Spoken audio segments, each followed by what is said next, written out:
y espero haberlo cumplido a cabalidad. En estos 20 minutos no puedo dar cuenta de todo lo que escribí, pero sí dejar una pequeña idea sobre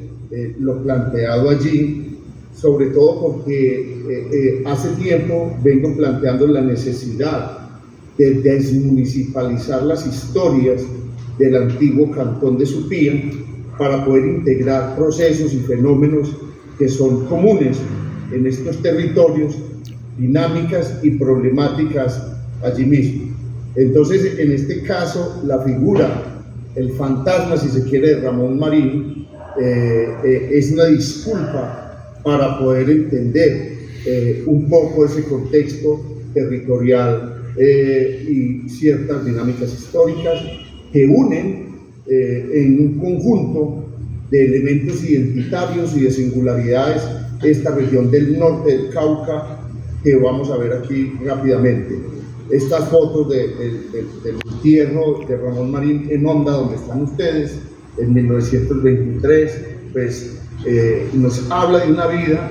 que terminó allí en el 23, pero que en el 1855 nació en Marmato, y lo que yo hago aquí en este texto son que en ese periodo de 70 años dar cuenta de esas dinámicas ocurridas allí, en esta punta norte de la antigua gobernación de Popayán, cuyo epicentro con este eje del río Cauca, más allá de Cartago, entre Ansermaviejo y Supía,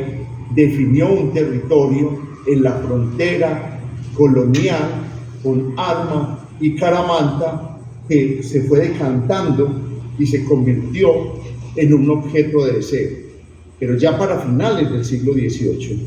este territorio que separaba, y fundamentalmente cuando se trasladó a Anserma Nuevo,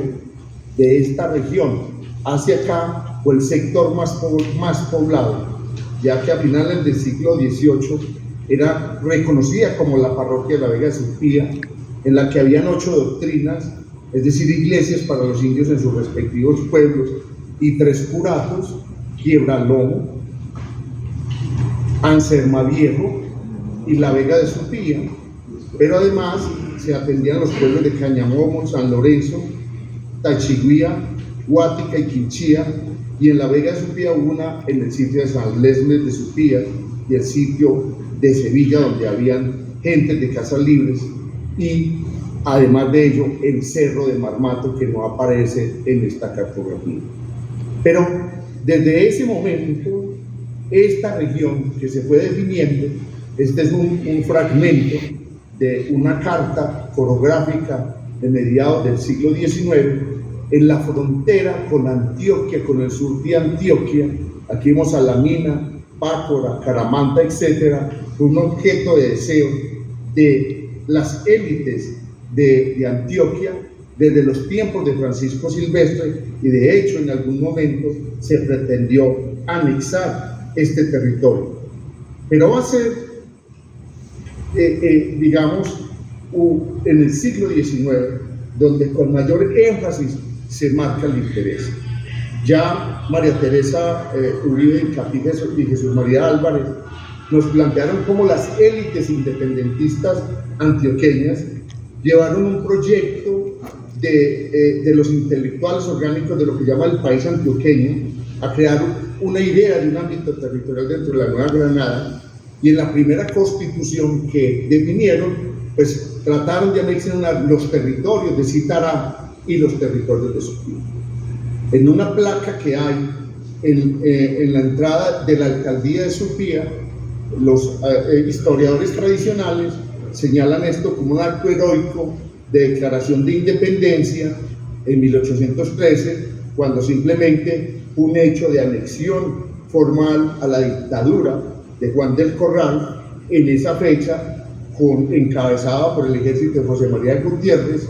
y al cual le servía como secretario Ligorio Mejía, y a la que se prestaron estos personajes que vivían allí, como Francisco Gervasio, el esclavista Francisco Gervasio de Lemus, o Pedro García. Pero estos fueron los intentos anexionistas de Antioquia desde ese momento, y que pese a esta ilustración que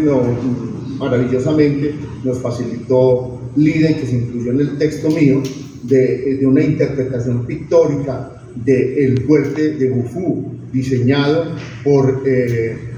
Francisco José de Caldas, marcaba esa frontera, pero también ese. Pero va a ser realmente va a ser el proceso posterior de colonización antioqueña a través de la concesión Echeverri, que va, sino a anexionar el territorio, a articularlo funcional y económicamente a Medellín, a partir de ese camino que se trazó desde el paso de Caramanta hasta el río Arquía, donde se definió todo una estructura territorial que estaba definida en beneficio de Medellín. Aquí está un mapa muy inédito de Medellín, donde nos habla de toda esa estructura que se creó de Medellín, pasando por Caldas y que nos lleva a unos puntos nodales en este proceso hacia Supía, ¿no es cierto?, a Marmato y Río Sucio, en la zona del otro lado del río del Cauca, y que definió toda la estructura territorial y funcional a partir de esta concesión, que definió una colonización que tenía como propósito, como señalo aquí, en los cobros, en las tarifas, como todo el que fuera desde Nueva Caramanta hacia Marmato,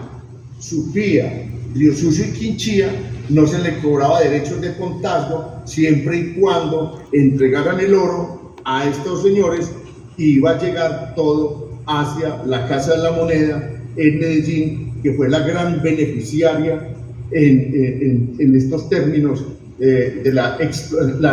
actividad extractiva en esta región minera.